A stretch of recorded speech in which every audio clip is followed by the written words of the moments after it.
We're ready to begin with New Mexico.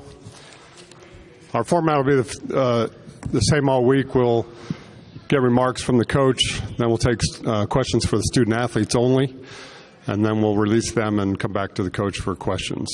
We ask that you raise your hand. We'll bring you a mic for each question, and we'd ask you to give your name and affiliation. For New Mexico, we have student athletes Sarah Halles, Diva Vaughn, Coach Yvonne Sanchez. Coach, if we could start with you, just some general comments on today's game. Good game for the fans. Came down to the wire like our last two games did, and again, just like the last couple of games, we just didn't finish it out. We had some really good performances by these two on my left, Sarah and Diva. We're going to miss them tremendously, and it's just a tough game. Thank you, Coach. Okay, now we'll take questions for the student athletes. If you raise your hand, we'll bring you a mic. Questions?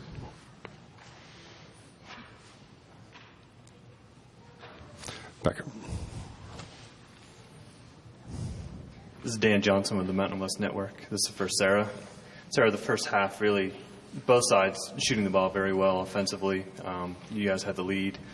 Do you feel like that 4-point play that Utah State was able to convert maybe changed things a little bit at all? Or what do you feel like the turning point was in the second half for you guys?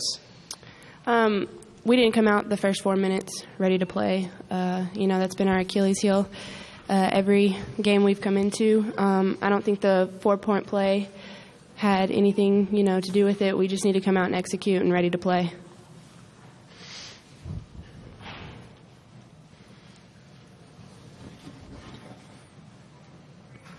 Other questions for our student athletes?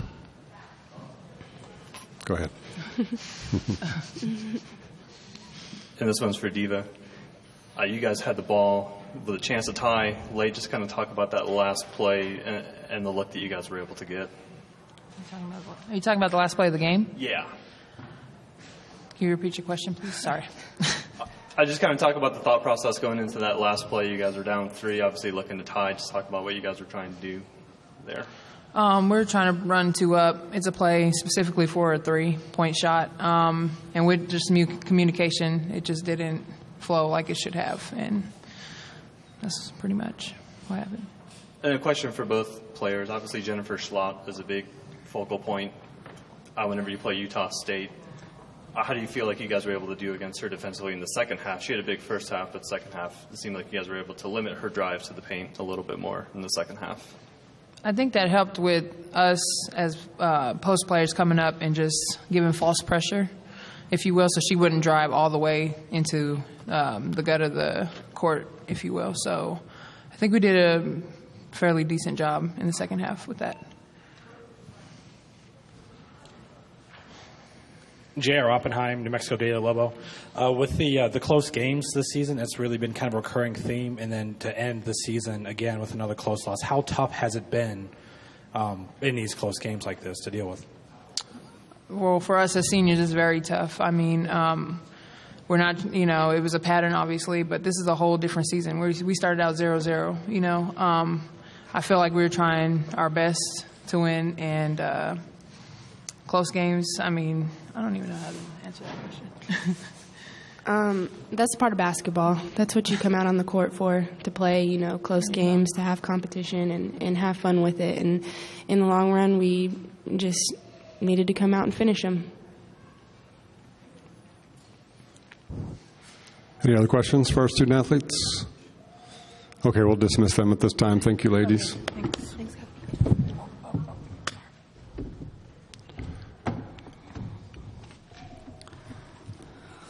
Now take questions for Coach Sanchez.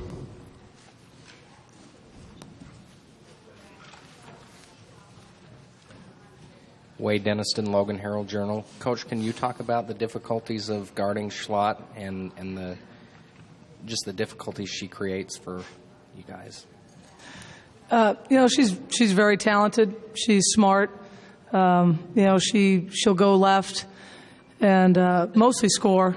She'll go right a few dribbles, 3 or 4. She likes to go back left, but you know what she likes to do, and it's still hard to guard. She's got an array of moves. She's very, very smart, and she does a great job.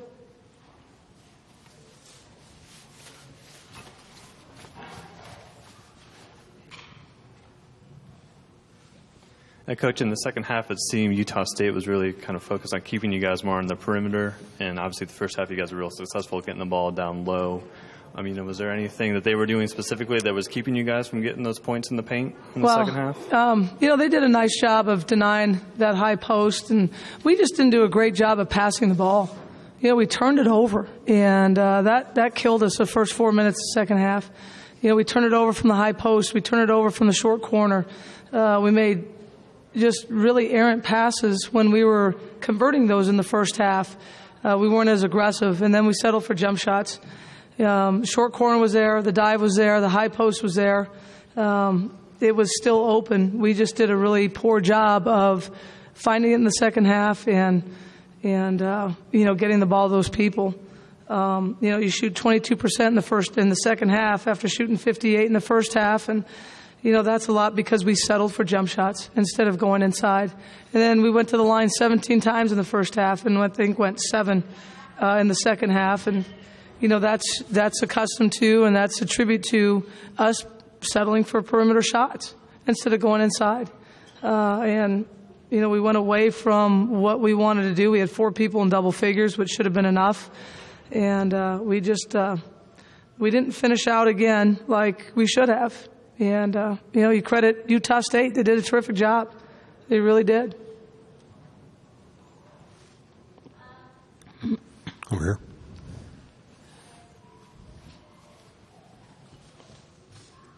Sean Harrison with the Herald-Journal. I just wondered, everybody knows about Schlott and how good she is in the scoring-wise. Barstow seemed to really step up and have a big game, bigger than, one of her best games of her season. Talk a little bit about what she did to you guys. Well, she's a good player. And for whatever reason, why she didn't have a good game the last 2 times, I'm not real sure, because I think she's a really good player. So she played the way I feel she can play. She hit some threes. She hit some good shots. She's smart. We sent her to the line a few times, but, she hit a couple of really big shots when they needed to. And again, I don't know about for Utah State. I just think she's a terrific player. So I wasn't real surprised. Williams we held down a little bit, but I think Barstow's a fantastic player. So I'm not surprised with what she did. She's just good. Any other questions? Over here. Coach, can you talk a little bit about that last play? Sure. We were running 2 up, and we ran it a little bit differently than we usually do to try to disguise it. Bria went a little bit too soon, and didn't let the screen get set. So by the time she cut out, it was just a mistimed play. Still had 10 seconds left. We were trying to get a ball screen in there and someone off a down screen, and it just didn't work out. And, we just didn't take a very good shot there at the end. And, I told them if we don't get the 3 right away, go in and get a quick 2. And I think they might have panicked a little bit and just try to jack up a 3. Because 10 seconds left, you can go get a quick 2 with 8 or 7. You still got a chance to foul or maybe get a trap and a turnover. And we just didn't get it done. Okay, thank you very much, Coach. Thanks, you guys.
For Utah State, we have student athletes Jennifer Schlott, Stephanie Bairstow, Coach Jerry Finkbeiner. Coach, if we could start with you, just some general comments on today's game. Good. Okay. I think, on paper going into this game, just looking at all the first-round matchups and the possible second-round matchups, I thought this game would be the closest one probably played in the next 48 hours, just because the two games we played this year against New Mexico were all 5-point win and a 2-point win.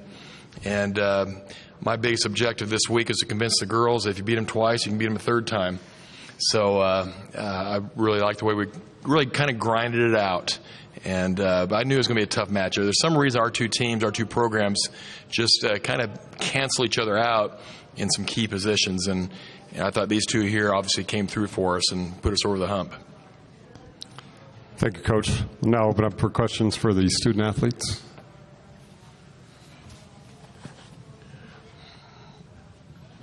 Wade Denniston, Logan Herald-Journal. Jen, can you talk about the defense you guys played in the second half after at one point they were shooting over 72% in the first half? Yeah, I thought we really clamped down, especially on the defensive boards. We got a couple really good ones. I thought our effort was just key, though. We really just knew where the shooters were. We talked through some things, and it was great. And then can you take us through the last play you were defending on that three ball they were trying to get?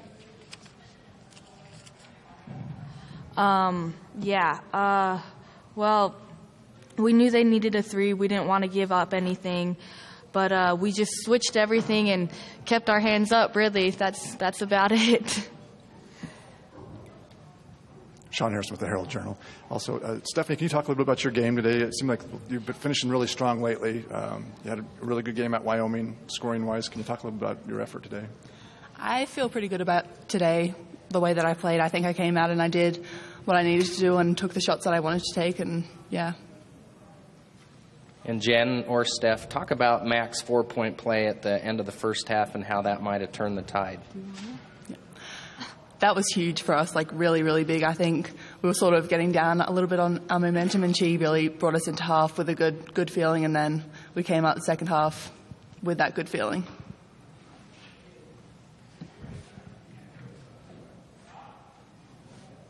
Other questions for our student athletes? I hear. Jen, can you talk a little bit about Stephanie's play? I mean, obviously, you're everybody keys on you and knows you're going to score points, but when you get help from other people on your team. Steph was huge tonight. She made some really good shots. I thought her one face-up jumper towards the end was huge. It was a big-time shot, and it's just what we expect from her. She's a great player, and she's just going to do this night in and night out, I think. Back here. This is Dan Johnson with the Mountain West Network. This will be for both players. I just kind of let us in terms of the preparation, very short turnaround time for tomorrow's game. What are you guys going to do to get ready for Colorado State in terms of maybe looking at film, rest, kind of things like that as you get ready to go into tomorrow's game? Well, we played them twice. We know them. They know us. But, just watch film. Just try and focus up, really. We know what we have to do. They know what they have to do. But I think it's just taking all that energy we had from this win and just bringing it to the next.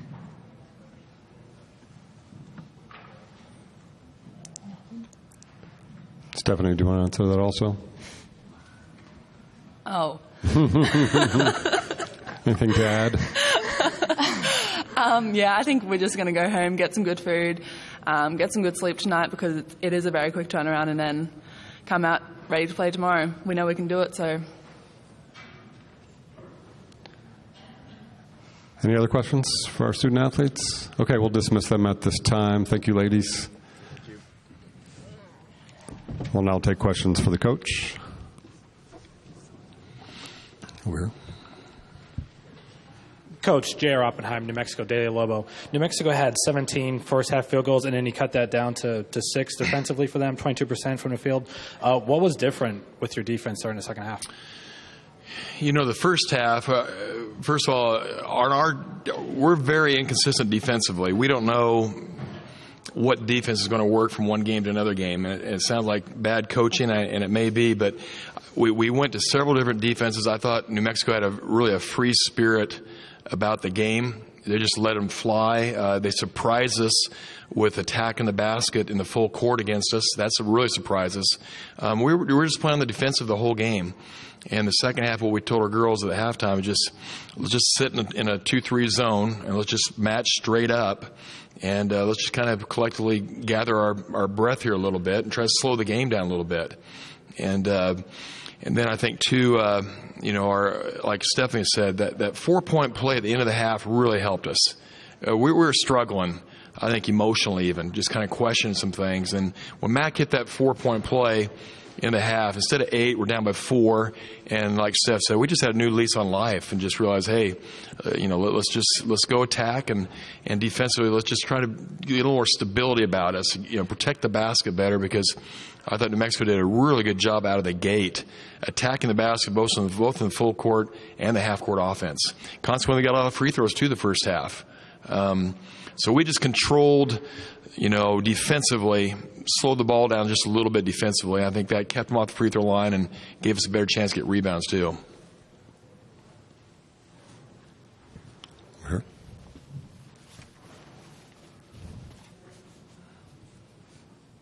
Curtis Lundstrom with the Utah Statesman. Coach, we hear a lot about Jen and Mac because they put up a lot of points, but can you talk about Elise Nelson and just the hustle plays she makes for you and the difference it makes in the game, even though it's not in the stat line?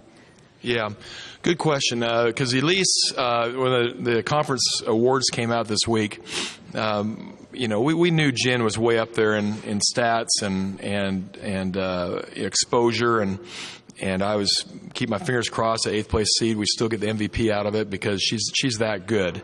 And the crazy thing about Elise Nelson is that good defensively. And I really appreciate the coaches in the league recognizing that, because it's almost Elise kind of covers for Jen defensively, and Jen kind of covers for Elise offensively. And so we got a pretty good little package there. Elise is a 2-guard, but we play her as a 3 because we need defense in the back line. She's typically our leading rebounder every game out. She was tonight also. So just a little bit of a power Mac down there, down low. Just a strong kid that has a lot of character, a lot of fiber about her. And that's a good combo because Jen's our poster girl, and Elise is our blue collar in the back line. That I was probably I was happy for Elise this week to get that all defensive award as I was for Jen being the MVP of the conference. They cover each other.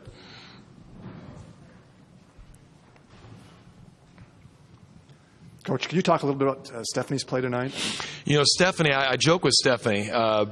She's my first recruit to Utah State, and so I've got a little bit of a protectiveness over her, a little bit of pride, a little bit of a just kind of a mentoring thing about her, and she's a good player, and she's kind of fought through some things this year, questioned herself last summer.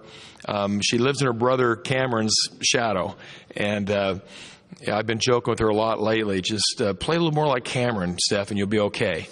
And she's hit her stride about 6 games ago. There's no question that's why we played. We played good ball the last 6 games, 7 tonight. But I really think you'll see this is Stephanie Bairstow of the future. Right? She's an inside-out girl. We'll work on her foot speed this spring and summer. She's very motivated, character girl, just like her big brother. Her big brother's her idol. And if I ever want to challenge Steph, I just say, what would Cameron do? And her eyes just really brighten up, and sometimes she tears up a little bit when I challenge her that way. And I don't use it to make her feel guilty, but I just know that's her idol. And Steph being an inside-out player, that's a valuable commodity in men or women's games. So Stephanie is. You saw a little bit tonight of who we're going to feature next year. It's going to be Mac and Stephanie show offensively, and they're both starting to get it. They're both starting to come for us. Both sophomores. Having not beat CSU yet, what's the message you'll give to the team? Good question. My message is, ladies, I told them this 20 minutes ago, we have to play the best game of the year tomorrow. And we got 22 hours to rest up and prepare and get after them. But we do. Colorado State is... They're the best team in the conference. They beat us easily both games. And we're just going to have to we're going to play really well. Jen's going to have to get hers, and Steph's going to have to get hers, and Mac's going to have to get more than hers. And but we're going to approach the same way we did in Mexico today. Is that we just want to go up and down. We want to score points and run, gun, and have fun. And don't count us out. But at the same time, we're realistic. We have to play our best game of the year tomorrow. Anything else? Thank you very much, Coach. All right, thanks.